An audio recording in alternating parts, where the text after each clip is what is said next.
substances. You don't need alcohol. Everything.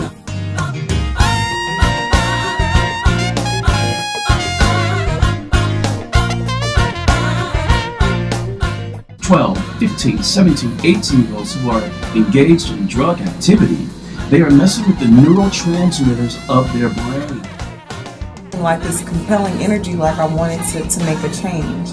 If grades were failing, yeah. Wow. activities, going to Disneyland is such a bore, used to be the gateway drug, which means we try marijuana first and then we move into ecstasy and coke and crack. Everidge program of the Division of Community Engagement. We're having epiphanies on your show. Good afternoon and welcome to the Good News Radio Magazine, an educational outreach program of the Division of Community Engagement at Charles R. Drew University of Medicine and Science. I'm your host, Charles McWells. Thank you for tuning in to this week's episode. This afternoon we'll be concluding our series of programs in observance of National Recovery Month. Our previous shows have focused on spirituality and recovery, trauma and addiction, and stigma and substance abuse. But today our series is going to end at the point where, for many people, drug and alcohol abuse begins. We'll be talking about youth and addiction.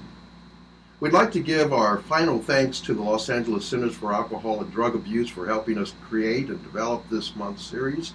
I'm joined on the program today by Dr. Gabriel Crenshaw and Ms. Shy Everidge. Thanks to each of you for taking time to join us. Before we get started, let me take a brief moment to give our listening audience a little background on each of our guests. Gabriel Crenshaw is a doctor of clinical psychology who teaches at Los Angeles Southwest College, but that only begins to describe this multi-talented man.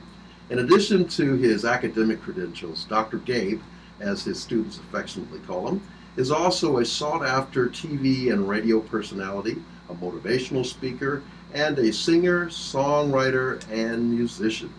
A native of Cincinnati, Ohio, Gabriel Crenshaw has had an early interest in music. He ultimately landed a record deal, which prompted him to relocate to Southern California. But just as that career was taking off, his innate desire to help people compelled him to shift careers and obtain a doctoral degree in clinical psychology. Over the last several years, he's dedicated his professional studies to finding ways of building bridges between cultures and generations. His goal is to have people recognize that everything they need to succeed in life is already within them. Dr. Gabe can currently be seen on the NBC television program Extra Life Changer series. He also hosts the internet show Ask Dr. Gabe on livestream.com. And he's made many appearances on other national and international television and radio programs. Dr. Crenshaw, thank you for joining us today. Oh, Charles, it's my pleasure. Thank you for having me. All right. My other guest is Shy Everidge. Shy was born and raised in Los Angeles, California. Her mother and father and siblings had a tight-knit family, but at the age of 7, her mother and father separated. Her mother and brother moved with her into her grandmother's home, and at the age of 12, Shy's mother passed sarcoidosis. That traumatic event caused her to be raised by her grandmother until she was an adult. She currently attends Los Angeles Southwest College and has done so for the past year and a half, where she is a liberal arts major studying to obtain an AA in psychology. Her ultimate goal in education is to receive her PhD like her mentor, Dr. Crenshaw. Shy, thank you for taking time out of your studies to join us on the Good News Radio Magazine. It's my pleasure. Thank you.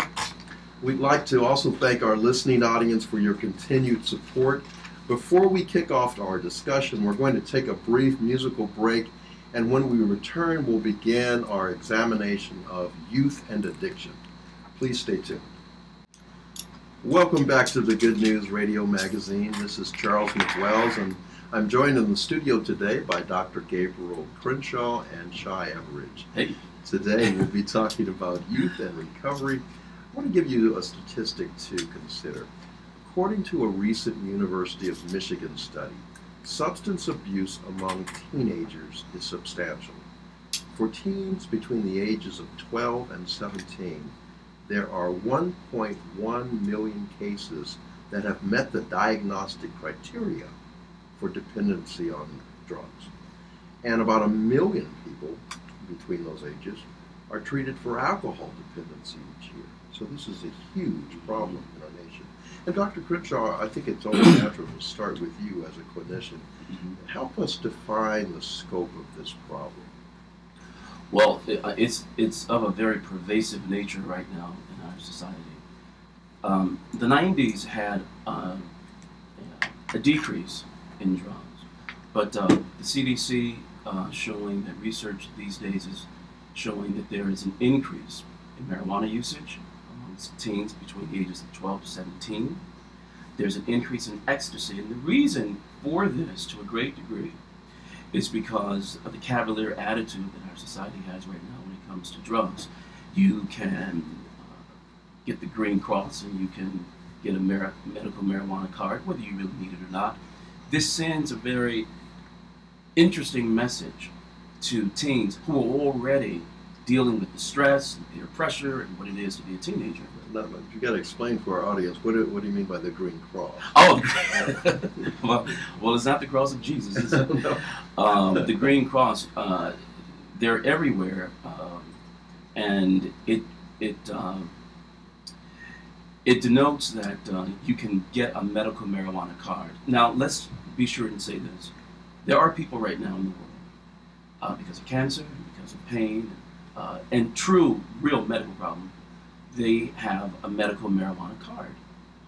However, your 17-year-old should not be a card-carrying member of that medical community. And these days, we're seeing that a lot, and it's in fashion, it's in vogue. And not only is medical marijuana in vogue, there's now the synthetic marijuana that is now coming to the streets as well. So how easy is it to get one of those cards? Can I share with you an experience I just had? And I'm going to tell you where it was. It was in the Valley, and it wasn't in the inner city.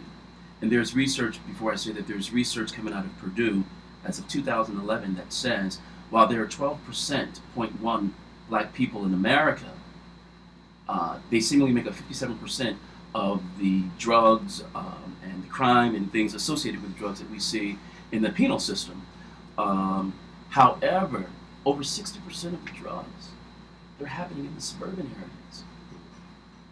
And I was in Encino at a restaurant, and a Caucasian girl, about 22, 23 years old, noticed that I had dreadlocks, struck up a conversation with me, and within 5 minutes told me that she wanted me to come with her and her friends to the marina down to Venice Beach, California, to participate in marijuana, because she showed me her card with a doctor's picture and his signature.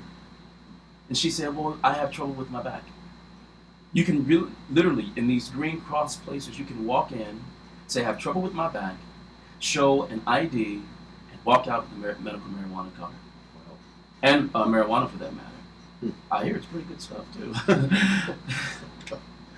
So, and this is a relatively new phenomenon, the proliferation of these medical marijuana dispensaries. Yeah, it is. It's been around. I didn't believe it, actually, but it's been around now for the last couple of years. And so there's this push and this drive to make this okay. And left unchecked, teenagers do not have necessarily the resources and the cognitive development skills to be able to separate the difference between recreational use and medical use. And they can convince themselves, because they had a stressful day at work, or they broke up with their girlfriend, that these things, they sort of could use a smoke. And the negative health-related consequences to this is why it's fatal and it's a big deal.